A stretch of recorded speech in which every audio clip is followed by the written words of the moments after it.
Yeah, when we look at maritime security issues in the Black Sea area, a lot of the issues that are prevalent in Georgia isn't inherent only to Georgia, but to the Black Sea region as a whole. And you can look at it in two different ways. One is non-traditional threats. These threats are posed in various different manners again. One would be environmental degradation. For instance, pollution, overfishing, erosion of the coastline. Again, not just in Georgia, but across the Black Sea. And this is an impact on coastal welfare and ability to transit commerce through the area. And it needs to be addressed in a collaborative manner to ensure that it's sustainable. We also have non-state actors looking to exploit heavy traffic in the area, heavy use of ports. Again, this is Poti, Batumi, but also in Ukraine, Georgia, in Turkey as well. These are all at risk for these non-state actors looking to exploit them to move narcotics, arms, all these types of illicit products through the area. And this needs to be addressed to ensure the safety of the economy in the region. We also have traditional threats that are posed in the area, notably, of course, by Russia, given its invasion of Ukraine, but also in the past, invasion of Georgia in 2008, annexation of Crimea. And these infringements, these potential infringements on territory, continue to pose a threat.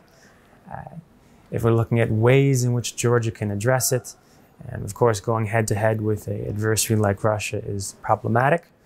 But there are ways that we can enhance the threshold of deterrence, make it less of an option for Russia to move into the area. From mosquito fleets or other asymmetric capabilities in Georgian ports and Georgian coastlines, and aligning with other regional powers to ensure that there is this form of deterrence from Russian aggressions, whether this is rotational bases, stationing NATO warships, or again, enhancing mosquito fleets or drone warfare, as we've seen be effective to a degree in Ukraine.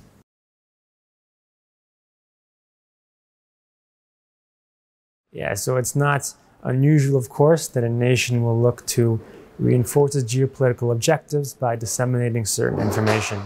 Where this becomes an issue is where we see it take a duplicitous form, where it's inaccurate, or it doesn't show the full picture. In Georgia, this takes a few different forms. One of the most obvious actors in the region is the most sophisticated techniques when it comes to propaganda is, of course, Russia again. It shows us in a few different ways, and it's usually as part of a series of gray zone tactics that form its hybrid warfare mechanism. In Georgia, they look at a few different ways. Again, as I mentioned, it's whether it's working toward ethnic lines, creating more dissent between those, or it's highlighting any contrasting values and culture between more Western areas and Georgia. And these don't create full pictures, and these work towards Russian objective of moving Georgia away from Euro-Atlantic integration and close to its own orbit of influence, and potentially even towards more integration with the Eurasian Economic Union. We also see China being more prevalent in the area, and there's more non-governmental sectors and academia.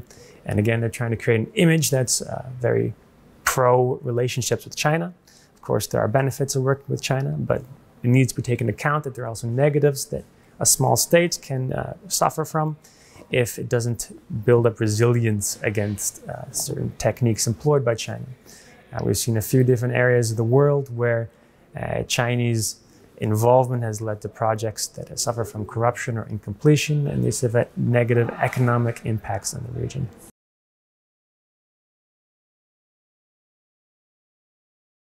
Yeah, so we look at the maritime domain, of course, is an area that can be impacted. It plays an important role in Georgia's economic sector. So Russia itself has a lot of integration with the Georgian economy, whether that's imports from Georgia into Georgia from wheat, or exports of wine, etc. Excuse me. Overall, there's tourism. There's very many factors that combine these two cultures. So that gives the potential for influence from Russia if it uses for leverage in negotiations. We've seen before where they've cut off energy supplies into Georgia. And so this, again, is a risk in the future that can undermine the security of an economy of Georgia. Specifically in the maritime domain, There's two instances that come to mind. Firstly, the deep sea port of Aqlo. Of course, there are a lot of different aspects of this project that made its implementation difficult. But one aspect of it as well is that there was a line of a narrative created that it will be disadvantageous to displease Russia by creating a deeper or more useful transit zone through the Caucasus that would then take away from the transit zone through Russia. Likewise, we have China's involvement in the free industrial zone at the Poti port. The Chinese Energy Fund community had been involved in this area, and this has been subsequently shown to be duplicitous in its business dealings and a lot of corruption involved. And this undermines some of the trust in the system when it comes to coastal infrastructure around Georgia.